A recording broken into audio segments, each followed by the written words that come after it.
We are live. Hey guys, welcome to the Van Conant sessions. Those of you who are here and showing up this fine We Sunday, appreciate you. our last day of May 2026. Today we're going scheduled to have Brittany Leigh on to tell us about life as a mortician. Should be very interesting. Looking forward to it. We've got some questions and hope you'll join in with questions and comments as well. Yes, and I will do my very best to maintain and keep up with those comments. Yeah, absolutely. So while we wait for Excuse me. Brittany, actually, give me 1 second back here, send her the link real quick, and Hope paste. everyone's having a glorious Sunday thus far. Absolutely. And looks like we have one viewer. All right. We Let me do a quick update as we wait for Brittany to show up. So our next week we are, let's see, next month, tomorrow is June 1st already. Already. Yeah, Good right. grief, man. So we are scheduled to have an old friend from Croswell who is actually in Arizona now, Timmy Sharsnowski, on Welcome next in, week. Pat. Hey, Pat. We're going to have Tim on next week to talk about Brazilian Brazilian Jiu-Jitsu. Let me spit that Jiu-Jitsu. out. He is a purple belt at this point. Yep. The June 14th, we're scheduled to have our friend Kevin Mahar from Peck back on, he's actually from Macau at this point near China. He's going to have some videos to share again and show us around Macau. Which The, that is another early episode, folks. yeah, that So, and Sunday, yeah. the 14th will be 11 a.m. Our time because that's 11 p.m. his time. The 21st of June, we are scheduled to have Robert Duff of Duff Fitness on. And the last day of June, we're going to have another pecker, if you will. Her name is Karen Fletcher. She's going to tell us a little bit about, she sent me some videos that I put together, and we're going to learn a little bit about pottery. So, what Yes, do you think about that? It's pretty cool, actually. And we also, the Van Conants have ties with her family because the schoolhouse that I grew up in Peck was purchased by my grandfather from her grandfather for $600 back in 1950-ish and moved into very town. cool. So yeah, we'll go over a little bit of that history at that point as Amazing well. history. Yeah, that it is. So we are looking forward to Brittany joining us. She said she had to work, but she was going to squeeze us in. She should join us at 5 after, hopefully. Hopefully Which is no hiccups. extraordinarily cool of her to Yeah, take her time out of take her it. day. Right. Absolutely. Absolutely. Yes, that definitely an interesting topic for sure. Thank Right. you guys for tuning One in. that, yeah, one that I think you brought to my attention and Yeah, yep. Oh, yeah. look at there. Oh, there we go. We have not been let down, folks. We appreciate this. Absolutely. When she is able to get through with the technology. Brittany, Hi. hey, how are you? Hello. Good. How are you guys? Very good. Great. We truly appreciate your time and joining us. Yeah, absolutely. Absolutely. For having me. So, if you would, Brittany, just tell our audience a little bit about yourself, your age, where you were born, whatever you want to tell us, and then we'll go from there. Okay. So my name is Brittany. I'm 37. I'm from the upstate of South Carolina. Been here my entire life. I have a daughter, and she is every bit as cool and outgoing, spooky, and all the things as I am, as you guys have seen. Yep. But yeah, and so I really it was kind of a long way to get to where I'm at. Like I took a lot of detours in the process, but Okay. finally got here. Couldn't imagine myself doing anything else with my. Very, that's very cool. So obviously we wanted to talk about your life, your story as a mortician.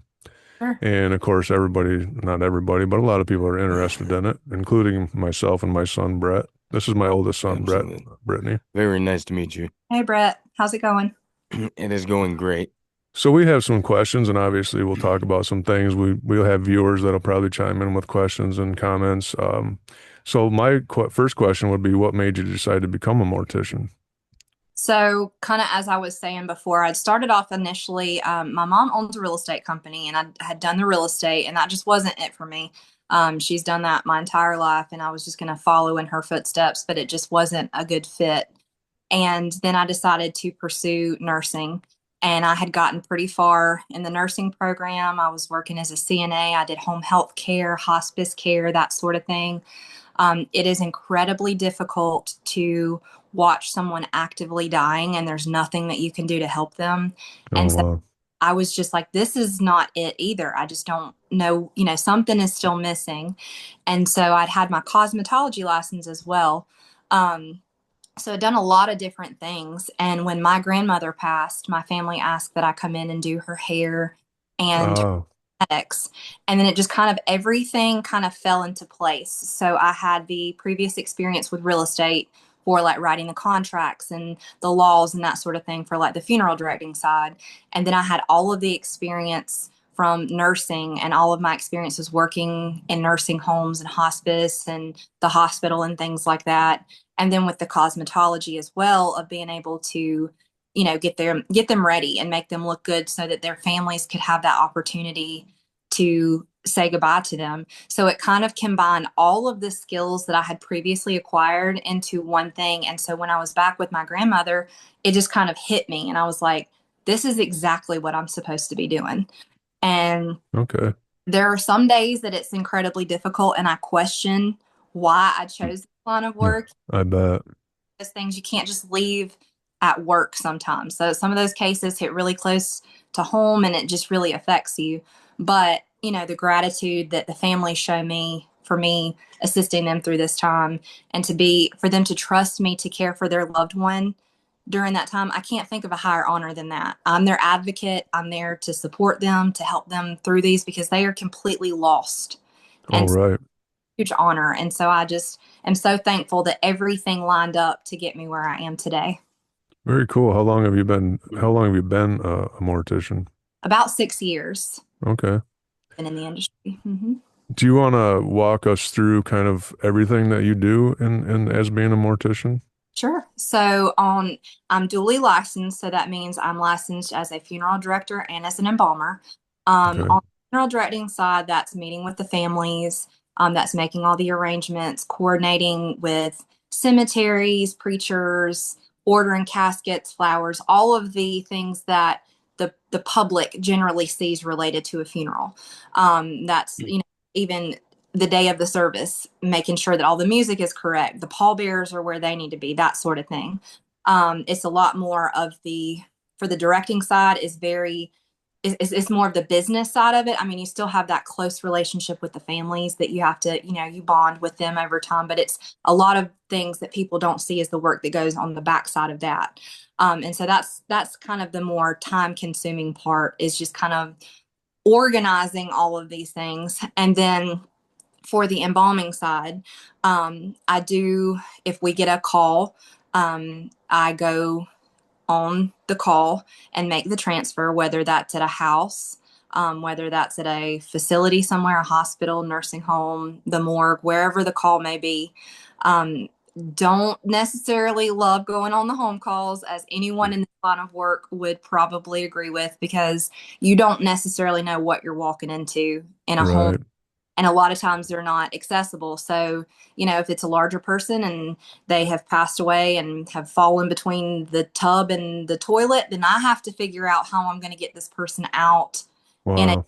odd way and then get them down 2 flights of stairs and then out. And that's something. So there's a physical element to this as well. Once we have the decedent in our care, we bring them back to the funeral home.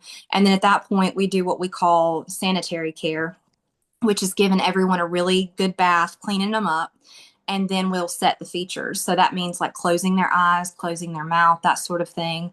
And then if the family has opted to have their loved one embalmed, then that's when the embalming would take place.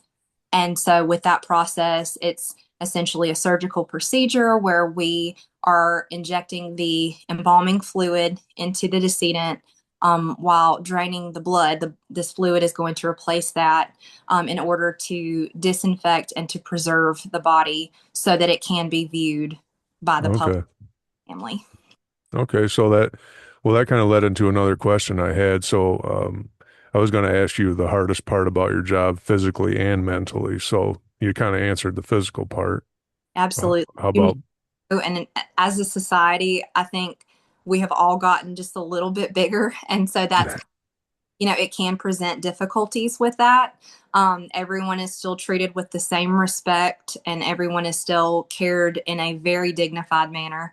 But it can present challenges just because, if it is a home call, you don't know what, the condition of the home or if it's accessible. Sometimes, we can't get our cot down a hallway or it won't turn into the bedroom. So we'll physically have to pick a decedent up and maybe carry them to place them on that. So you have to be you have to have a lot of strength behind some of these calls for larger individuals. But, there's ways to do that with the help of some equipment and different things that we have to make that transfer as seamless and as we possibly can, especially, when the family wants to be present. And sometimes it can be a little bit, so we'll ask that they step out, but if they want to be present, we're just like, so you're aware we may have to turn the decedent, or your loved one. We wouldn't say the decedent, we would use their name, right, to tuck a sheet underneath and then roll them back the other way to pull the sheet back out. And that can be a little bit difficult for families to see. So I encourage them to step out because sometimes once you see those things, you can't unsee it. And I just would never think, want them to think that we weren't handling their loved one with as much care as we possibly can and be as delicate as possible. But it can present challenges on the physical side.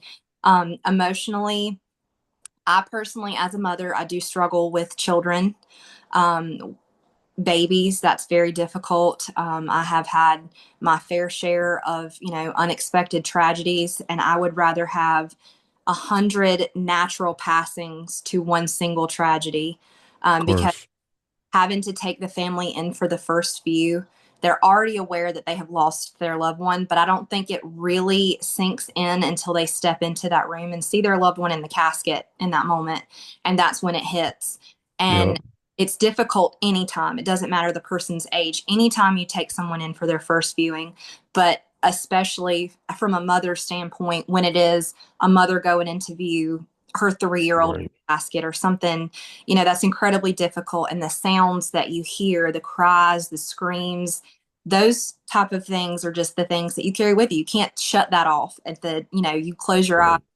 There is so much, I feel, trauma that has come and PTSD, that things that I will never for the rest of my life forget those sounds or those cries or anything. And even though I do this every single day, there's no words you can offer to someone in that moment. You can just stand there and hold them, as their whole world, the reality of it is really hitting. And so the emotional side of it can be incredibly overwhelming.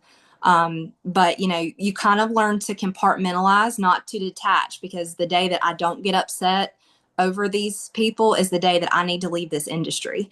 Then Right. for me. But, you do have to realize that you have to be that pillar of strength. You have to be that beacon of light in the darkness for these families who are completely lost.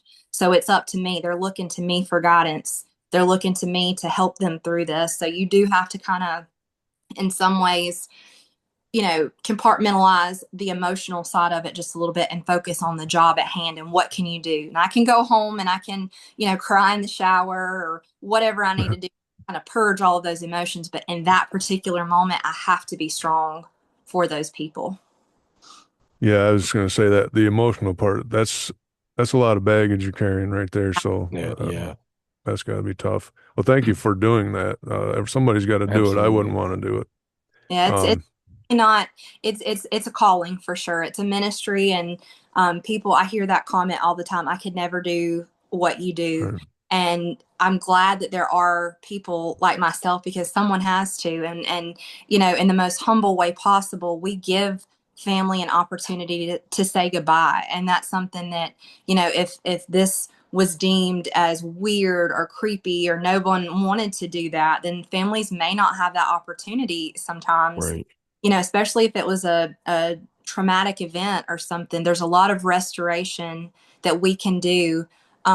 As an embalmer, it's incredibly frustrating when, the coroner's office or something will tell they've been in a tragic accident or something and they're not viewable, but they haven't given us an opportunity to do what we do. And a lot of times, more often than not, families hear you're not going to be able to have an open casket or you're not going to be able to view your loved ones. But we haven't got an opportunity to go in and spend the time and do the embalming and the restorative arts to make this person viewable again. And then once we do, the families are blown away when they do come in and the casket is open and their loved one is there. And there's,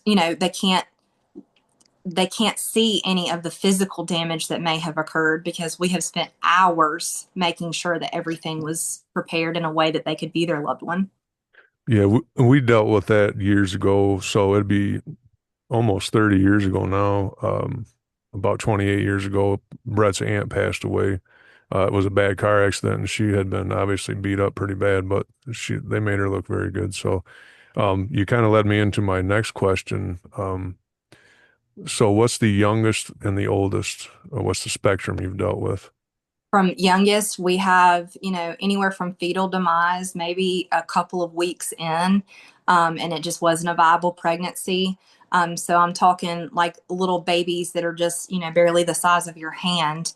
Um, Really? Wow. yeah, all the way up to, we've had people in their, early, I think the oldest that I personally have had was 103. Um, Wow. that's, literally any age, there's no particular demographic that it hits harder than another. It's just one of those things that, we may have a season where we don't get quite as many, small children from 1 to 7.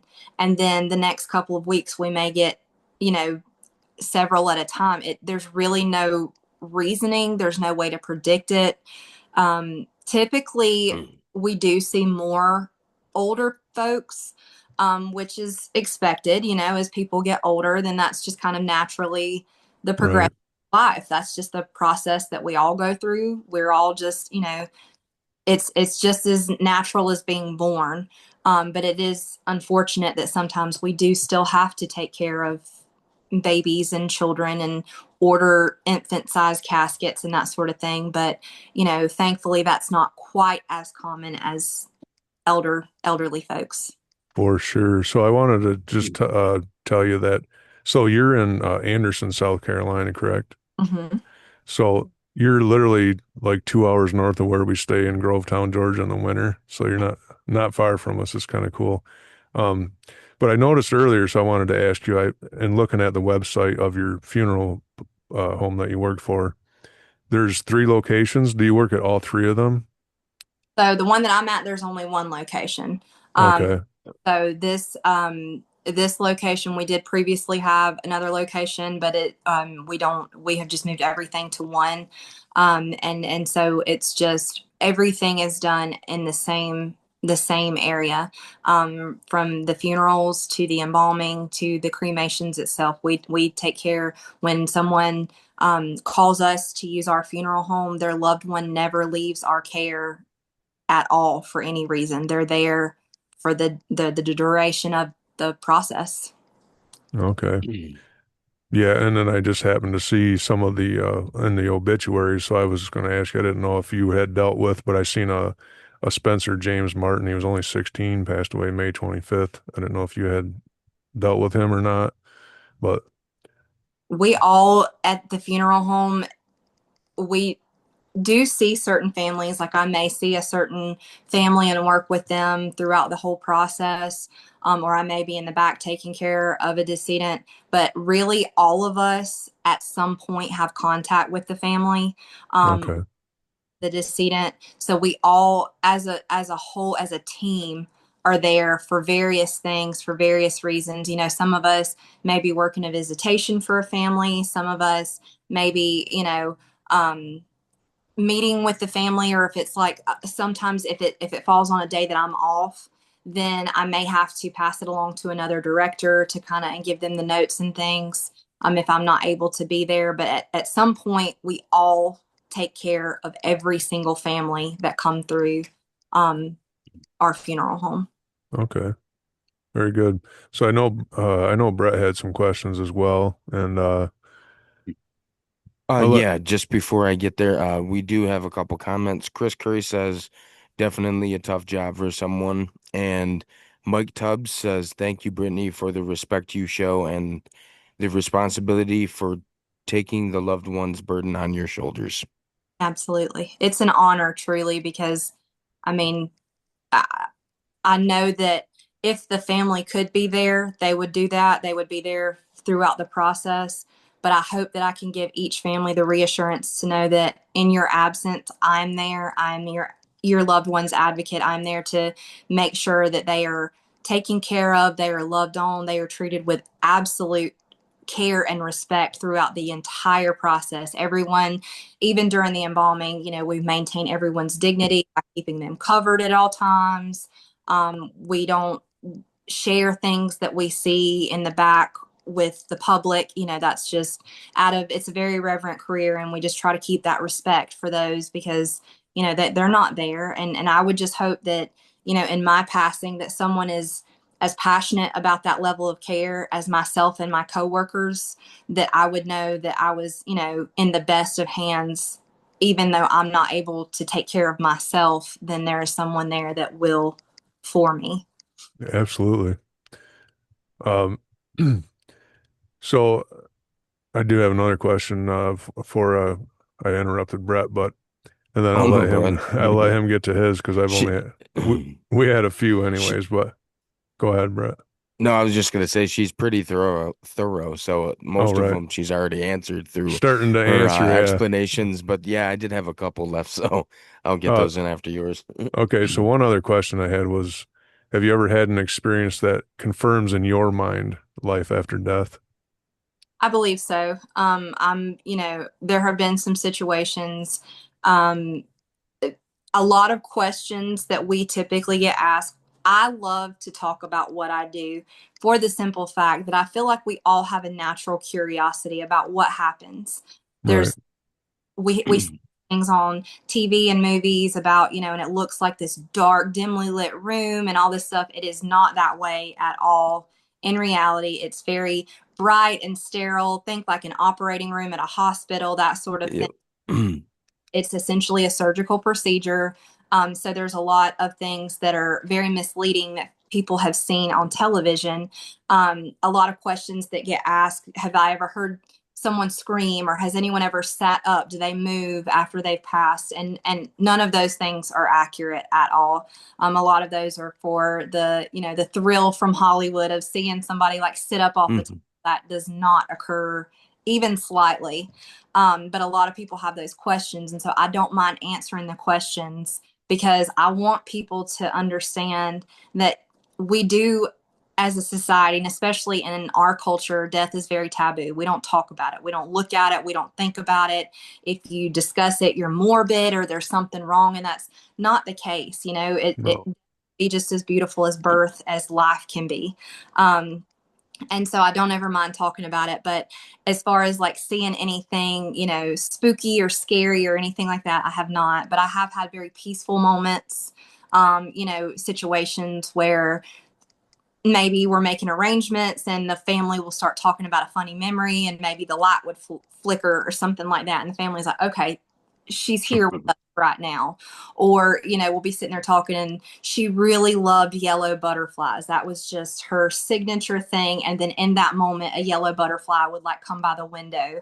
And so it was almost, signs from to the family that their loved one is present. We haven't seen any ghosts walking through the Yeah. hallway Right. like that. I mean, I feel like you can kind of sense some sort of a presence in a way, but not anything that, and I'm not discrediting. I don't, think Right. maybe if someone did come in and investigate, paranormal investigators or something like that, they could potentially find something. I'm not ruling anything out. I'm just saying personally, I've never dealt with anything scary in that sense, but definitely had some signs and some things that it was just way too coincidental in that moment for it to just be a coincidence. Like it had to have been something greater outside past the realm that we're currently in, that the to let their loved ones know that they are here, they still are with us. And that I think is a lot of times reassuring to the families in a way, to see those little things, to know that they're making the right decisions, they're making the right calls, that their loved one is still present and with them.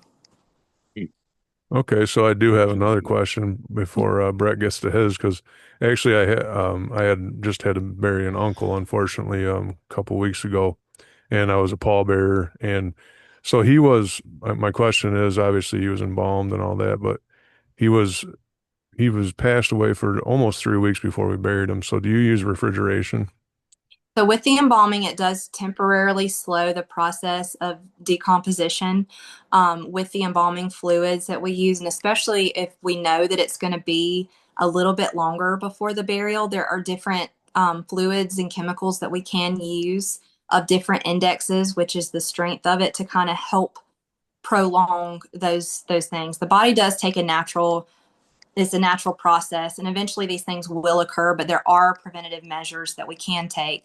If it is going to be an extended amount of time, even with the embalming, we could still put them in refrigeration just to kind of help slow those things down. Okay.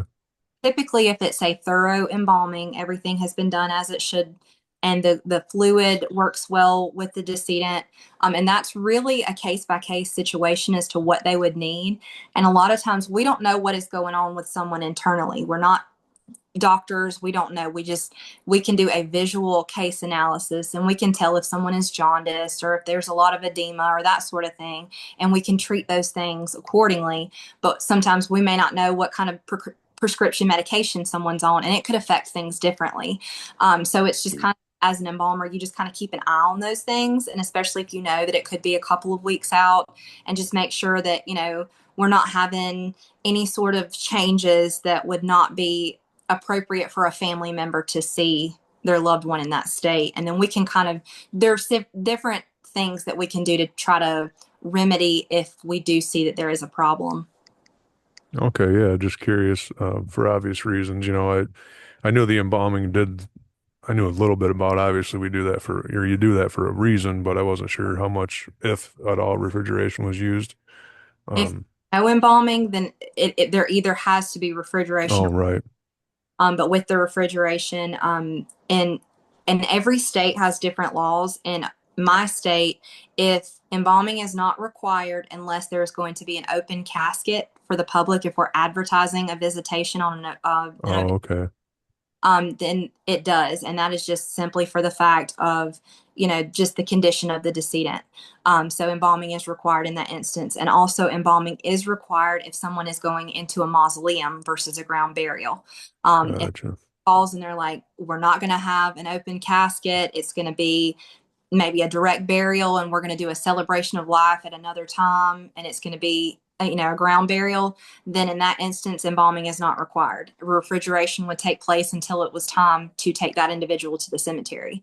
But if the casket is to be opened, or if they're going into a mausoleum, then embalming is required. And we are seeing that a lot more, of families extending their services out several weeks later, just for the simple fact that we have all moved around, and they may have family members that are scattered across the United States, or they're on vacation in Europe and can't get home immediately. And so we're seeing that more often, that families are kind of, in some instances, are scheduling services several weeks out, but we are still able to do the open casket, full traditional service.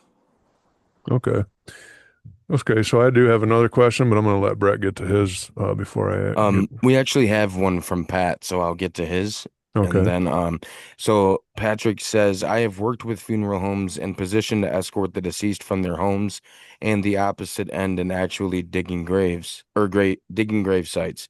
I left the profession due to extremely low wages, even though I now do it as charity. Your thoughts on the low income of employees in the field?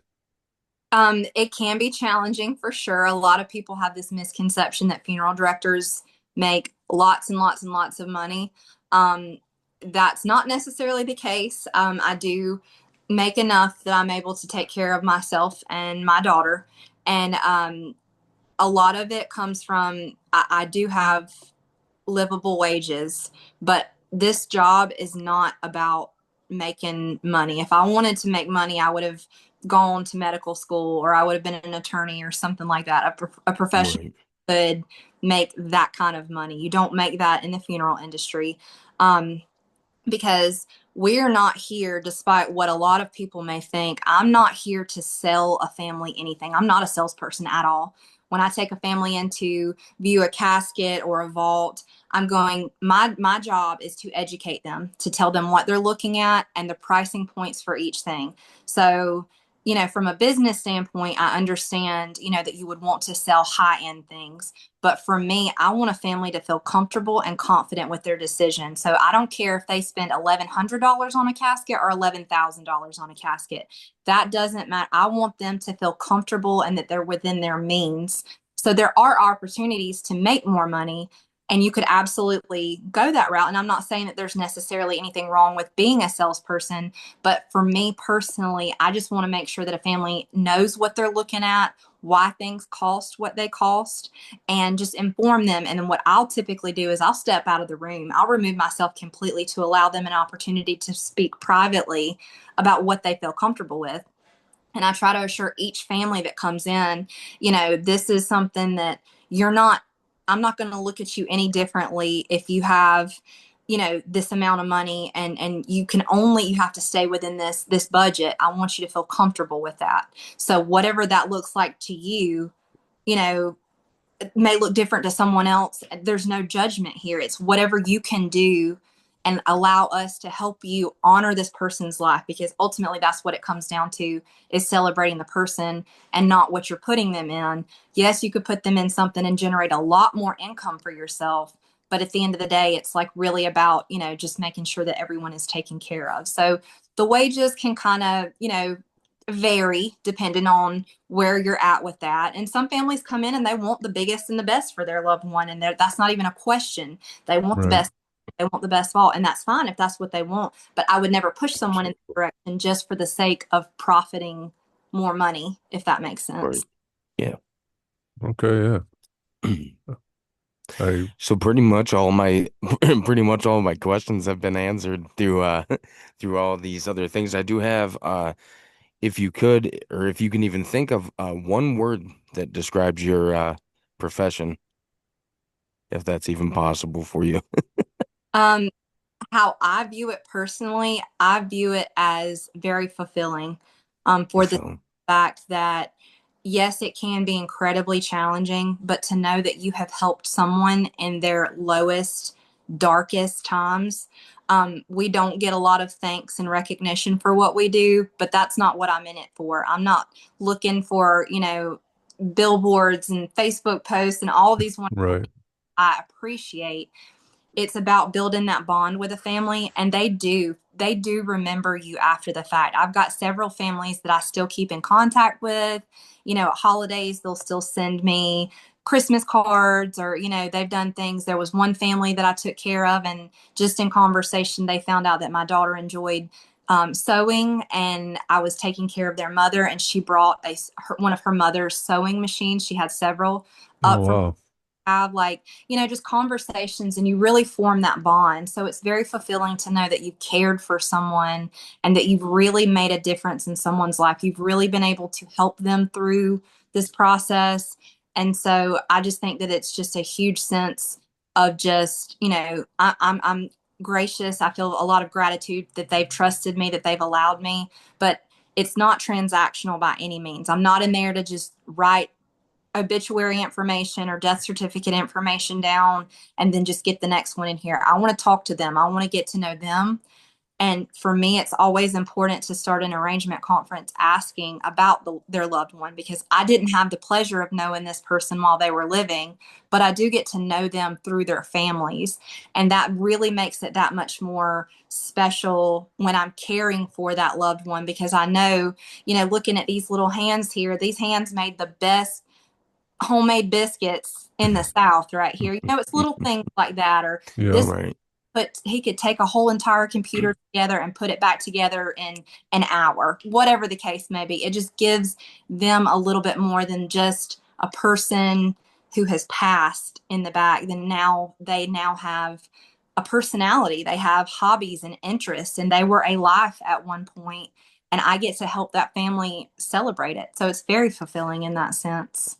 I That's love that. that's Hmm. very cool, and in a small sense, kind of like what we're trying to do with this podcast is we're sharing your story. You get to do that after someone is deceased.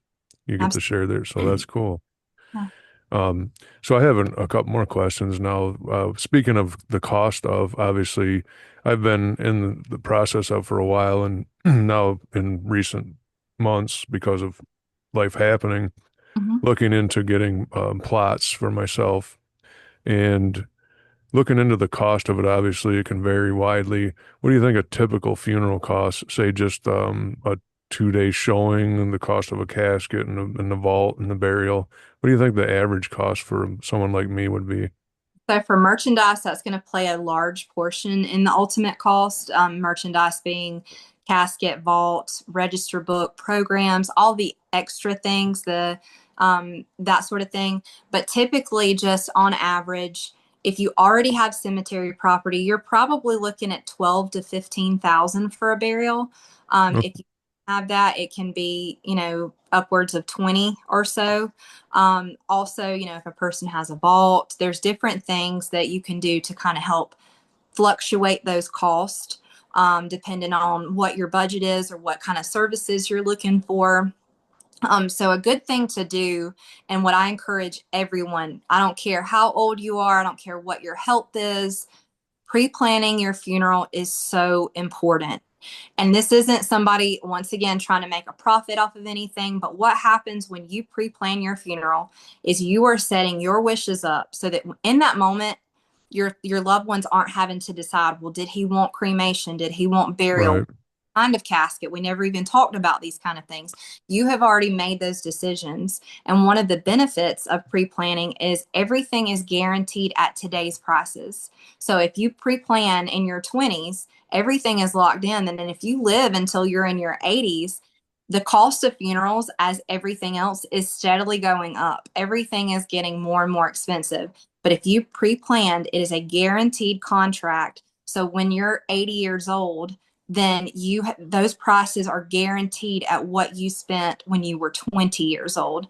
The biggest one that I have personally seen was about $11,000 a family saved because their loved one pre-planned so far oh in wow, that everything had gone up to the fact like that was $11,000 that they were able to keep that they wouldn't have had that person not gone in and made all of those decisions up front. But back to your original question, 15 is about 12 to 15, maybe even upwards of 20 if you need, or more depending on casket, vault, right.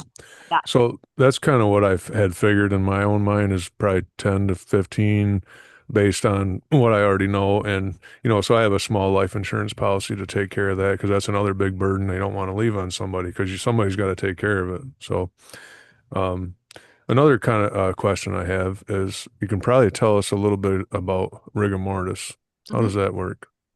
So after someone passes, that's a lot of times, how if someone passes at home and it was very unexpected, then investigators can kind of go in and determine what time a person has passed based off what state their body is in. Um, Over time, rigor mortis is just the stiffening of the muscles. It's like a contraction of the muscles as the body is naturally going through a chemical change within your body. The pHs change and everything else as the heart's not pumping the blood, that sort of thing. So it's a response to the postmortem changes that your body is now going through. With the rigor mortis, a lot of times, once they come into our care, if it's been a couple of hours, then you can feel that the hands may be drawn up slightly or the arms may be kind of locked in. And with gentle massage, it breaks the rigor mortis and it releases that. So when I have had that situation not terribly long ago where an elderly lady was talking to a grandchild, and this grandchild was probably about 7 or 8, and the child was very curious and wanted to touch his hand, the grandfather's hand. And she's like, "You feel that, baby? That's the rigor mortis in his arm." And I was like, "Actually, it's not rigor mortis. I don't want folks to think that we're putting bodies out that are still in rigor, that has been broken." I was like, "What you're actually feeling is the embalming fluid, the chemicals that are inside. So it's not, if you touch a decedent and they're firm, it's not because of rigor mortis, because that Oh, has rest before the embalming has taken place." Um, Okay. so that's sometimes a little bit of a misconception with people. okay. So Brett and I knew a guy, his brother had passed away, Larry. I won't mention any last names, but his brother had passed away. He'd had a heart attack driving. And he was oddly enough, or ironically, working for a medical supply company. Well, he'd had a heart attack and went off the road. Nobody found him till whatever it was, and early the next morning or something. And his brother had to go, or two brothers had to go identify him. And he said that he was still in that position where he was driving. So how long does that last? I mean, If it can take several hours for it to naturally on its own, but conditions can vary. If it was a little bit cooler, then it may slow down that process a little bit. But hours, and I'm hoping that they didn't identify this individual at a funeral home. I'm hoping this was maybe at a morgue or something like yeah, yeah, that, yeah. because a morgue doesn't typically do those sort of things. A lot of people think when they come in to identify their loved one, if it's at a funeral home, then they'll be going into that setting with, this white sheets and the sterile tables and things like that. But that's not the case at a funeral home. Typically, what we do is we will set the features, as I'd mentioned before, close the eyes and the mouth. We'll get rid of, any visible signs of rigor, and then we lay them on a dressing table with a pillow and a comforter, typically up to their neck, so they essentially just look like they're sleeping in bed. Um, but the rigor mortis can take several hours naturally for it to release on its own. But it's very simple, gentle manipulations and massages that can release that. Just a little bit of like flexing and bending the fingers or the palms or stretching out the arms. And you can feel like a little bit of slight resistance, but nothing, nothing crazy. It's not like they're like locked into place firmly. It can happen if it, like you had mentioned, as in a car accident, or if it was, a suicide or something like that. The muscles can freeze into place holding a steering wheel or with their hand Oh, holding a gun, that sort of thing. But with that manipulation and massage, then it releases all of that. okay. So how, obviously when we pass away, I worked with a fellow that passed away. We didn't realize he had a massive heart attack, and we didn't realize he was laying on the floor for about 10 minutes before anyone found him. And obviously his eyes are wide open. He's looking off, into the ceiling. How do you close eyes and mouths of the decedent? So that's another thing from Hollywood, that anytime there is a deceased person, a dead body that is being shown, their mouth is usually closed, their eyes are closed. Very rarely, it's not uncommon, but very rarely does anyone pass in any situation with their eyes and their mouth closed. Um, we have muscles in our jaw, and after you pass, those muscles just naturally relax. So the Yep. mouth is all open, the eyes are open. We do have things that we use in the back, to help us set the features. For the eyes, we have these small, they look like contact lenses, but they have small, they're plastic. These little, I don't, they're, it's like they have just like popped it through. So spikes, but not like, not spikes. They just have these like grooves on them, these little bumps Oh, and okay. contacts on. And then once you pull the eyelid in, it just kind of helps to hold that eyelid in place. Okay. We do have just a little bit, if the eye still wants to kind of open just a little bit, we can run just a light line of some adhesive right there to kind of help close it.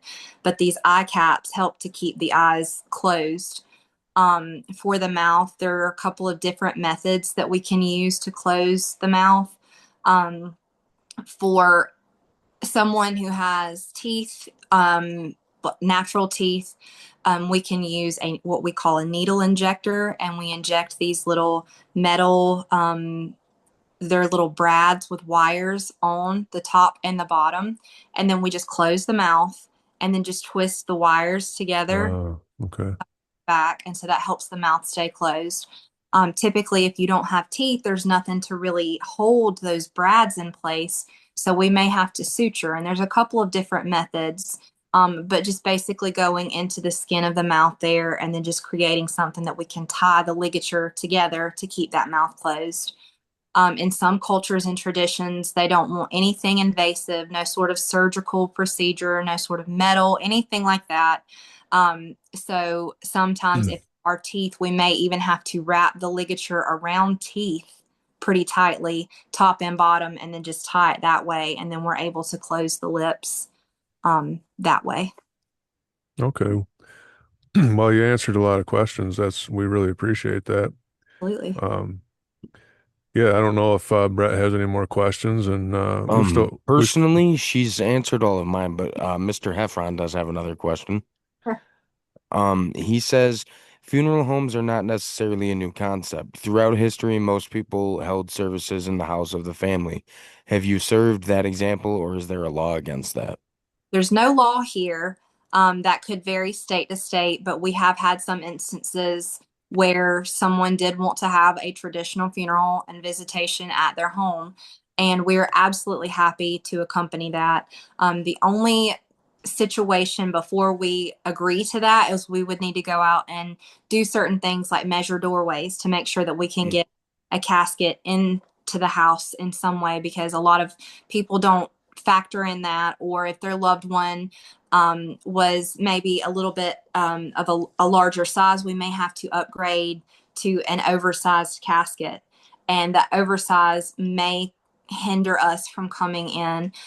There was a situation at one point where the family had actually made their own casket, and so we were able to do what we needed to do at the funeral home as far as the embalming, the dressing, that sort of thing. But then they were placed on a cot, a stretcher, and then we just essentially, it was like a reverse transfer, and we took the decedent back in the home that way, and then we were able to lift the person and place them into the casket for the purposes of the funeral or the visitation. And then after the fact, we did have to remove the individual in the same way because they didn't factor coming back out. I guess maybe it was made in a back room or something, and so the casket was in the house when it was uh, assembled, but coming out they actually had to like turn it up this way to get it out because it was too wide.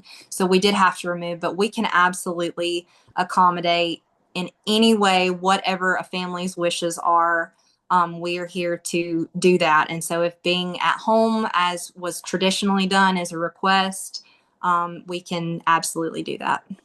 Very so cool. you made me think of another question that I'm surprised I didn't think of at first, because over the years I've thought of this myself, because I'm a woodworking guy, a carpenter, whatever, jack of all trades actually, but carpentry is definitely one of my biggest things I like to do, and I've always thought about I can just save a lot of money and build my own casket. So is that another state by state thing? Would I be allowed to do that if as long as and do we have to be buried in a vault, or can we just be buried in the ground?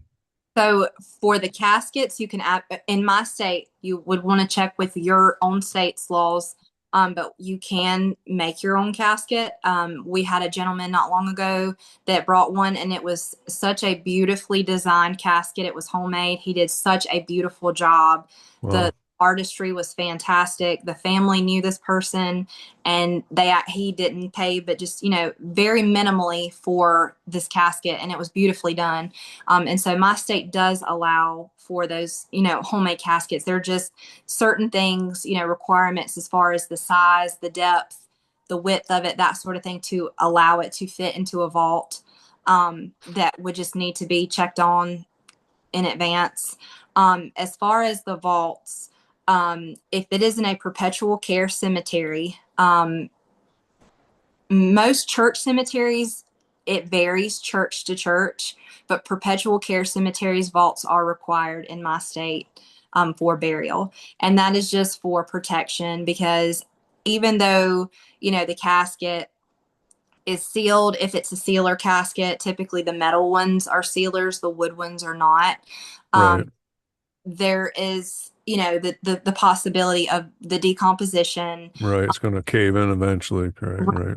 If any water or anything is able to penetrate that casket and could potentially flow out for biohazardous reasons, especially if it's near water sources or things like that. That's why the cemetery does require that vault. The vault is also there to help protect the casket from the weight of the earth that's placed on top of it to keep it from collapsing down on top Okay. of someone. It's just to provide that extra structure for the casket to keep the earth above from collapsing down on it. But if, like I said, some church cemeteries, they might not necessarily require one. If you were doing like a green burial, they don't allow caskets or vaults in like a green burial cemetery. It's completely natural, but that has to be a cemetery that is just specified just for the purposes of a natural burial that would allow those type things. Oh, okay. Yeah. So down south, obviously travel a lot through the states, and I noticed down south a lot of churches have graveyards right on the property.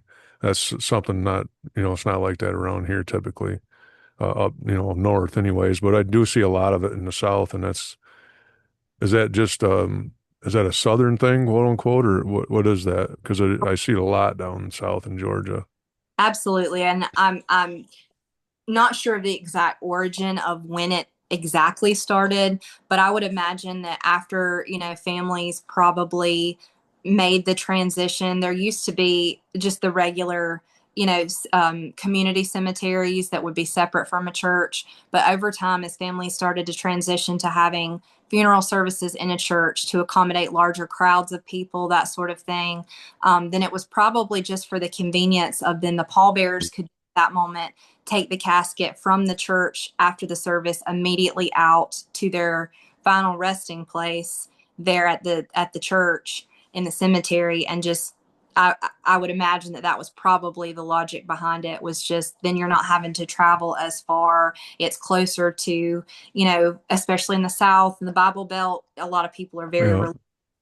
want to be by their church, or so that's probably the reason why. But we do have most of the older churches, a lot of the newer, construction churches and things like that, they may not have cemeteries right there near them, but a lot of the older churches pretty much all have some sort of cemetery behind or beside the church, depending.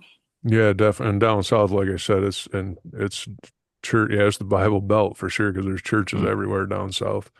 Um, yeah. So we truly appreciate your time, Brittany. And do you have anything else you wanted to add? I mean, we usually keep it to about an hour, but we've got a few minutes. If there's anything else you wanted to add or whatever, you know. I appreciate you guys taking the time to speak with me today and just kind of shed light on this industry. I think a lot of people have questions, and if any other questions come up, I'm happy to answer anything. If there's anything that guests or you guys think about as far as anything specifically related to what I do, um, I'm happy to. Before we go, Pat did have one more question for you. He said, when did it become practice to use concrete vaults in the ground? If that's something you know. I don't know the answer to that. We do Okay. offer the concrete vaults. Um, the only thing with the concrete, as we all know, concrete is very porous. And so once Mhm. put into the ground, a lot of times, depending on the conditions of the ground, there may be moisture. And so a lot of families, while that is a cheaper alternative to use, what we would call the concrete would be what we would refer to as a liner, a grave liner. Um, Instead of a vault, they are allowed because they still serve the same function of, you know, supporting the earth. They just may not be quite as, they don't prevent as much moisture from entering inside of the vault or the liner as a steel or bronze or whatever liner that you or vault that you would use. Okay. Yeah, Awesome. all very interesting stuff. And yeah, I Absolutely. learned a lot. And like I said, we really appreciate your time. Yeah, absolutely. And so we've got your information for sure. And if I ever have any questions, I won't hesitate to contact you. And maybe you'll get questions from other people. Um, so, we'll get this posted out on our YouTube channel and then share it again. And then so people will be able to rewatch and maybe you'll get people asking you questions. So we hope you don't mind. Not at all. I welcome it. Any question. I try to keep it as respectful as possible. There's definitely two sides to my personality. I've got this side. I'm very professional, but when I'm not in this position, then I can, joke and cut up and play and have definitely more of a sense of humor. But with this, I try to keep it super professional. But if there's any questions, if anybody isn't curious in any way about what goes on, then I'm happy to answer those questions because I don't want people to be afraid of this process because unfortunately we're not allowed to bring the public back to witness what we do, but I can discuss those things. And in a lot of ways, Okay. a lot of questions behind it. People don't know the process or what goes into things. And it could be a little bit more of a peace of mind for folks to know that, it's not scary. It's not, all of these things that you would see on television. It's nothing like that. It's definitely more respectful and calm and clean, and it can really be, as I said before, a really beautiful transition, and it doesn't have to be something that you're afraid of. Death is not a bad thing. It can be a sad thing, but it doesn't necessarily have to be a bad thing in all circumstance or all situations there. So any questions I'm happy to answer in any way, so you guys just Very cool. Yeah, we appreciate that. And so for the other side of you, we do a show called Witty Wednesday. Maybe you can join us for some laughs sometime. y'all will see a whole different side then. There you That'd be go. great. It'd be fun. Yeah, So yeah, we truly appreciate your time and your professionalism and answering questions. And I hope, Absolutely. I think a lot of people are going to get some questions answered. Weather's nice, so probably not many people watching right now, but they'll go back and watch. And so hopefully a lot of people's questions are answered. And we truly appreciate your time, Brittany. And I guess we'll let you go for now. And we'll get back with you, and maybe you can join us on a Witty Wednesday for some fun. absolutely. And if people have more questions and want to do maybe another segment to discuss what goes on during embalming or what happens during the cremation process or anything like that, then I'm happy to answer and help you guys out and help. Excellent. Absolutely. Yeah, we didn't get to everything, see, so we'll have to have you on again. Sounds good. Well, All thank you right. so much. Thanks for your time. Yeah, Thank thank you. you. So we look forward to meeting again, Brittany. Thank you. Y'all take care. You too. You as well. Bye bye. Bye for Later. now. Another great one. Very cool. Yeah, Pat, grade A plus with the questions, man. He's on it. right on. Thanks. Yeah, He's sitting there. appreciate It's it, like, Pat. let me tell you something, man. I got questions, man. That I was love it. great. No, that was cool. And so, maybe we'll have her back on. I didn't even think to ask about cremation and but she's very professional But and that like, was cool. yeah, and like she said, that leads for another part two, if you Yeah, will. absolutely. So yeah, we'll have to plan that one in the books and we can in the meantime we'll have more questions to ask. Yeah, so Right. in the meantime, all you guys that did chime in and had questions, Pat, we always appreciate you and everyone else. Chris Curry, Absolutely. thanks for watching. Um, Nick Guillory, thank you, brother, for yeah, thanks, your Nick. comments and for being here. All you guys, we appreciate you, man. We couldn't do it without you. And so look Absolutely. forward to a Witty Wednesday. And next Sunday, like I had said in the beginning, it is going to be about Brazilian Jiu-Jitsu with Mr. Chersnowski. you know, the fella from, well, he lived in California for, what did he say, 14 years, and then he moved, I think, just now recently to Arizona. So, Right. We met him in Croswell, Michigan. Then he moved to California, as my yeah, son would say. yeah. And then where's he at now? Arizona, I believe he's in Yeah, Arizona. So Arizona. So yeah, looking forward to that. And he's going to obviously he'll have some videos and stuff to share. And he's a very disciplined young man. And in the Brazilian Jiu-Jitsu, say that 3 times fast. Brazilian So Jiu-Jitsu. all right, all right, All guys. right. We're gonna let you go for now. Get this one in the books. We Yes. appreciate your time. Look forward to carrying on with this. And God willing, we'll see you in a few more Yes. days. I was gonna say you stole the words right from my mouth. God willing, you'll see us Wednesday. Peace from Hogtown, Michigan. Peace from Peck, Michigan.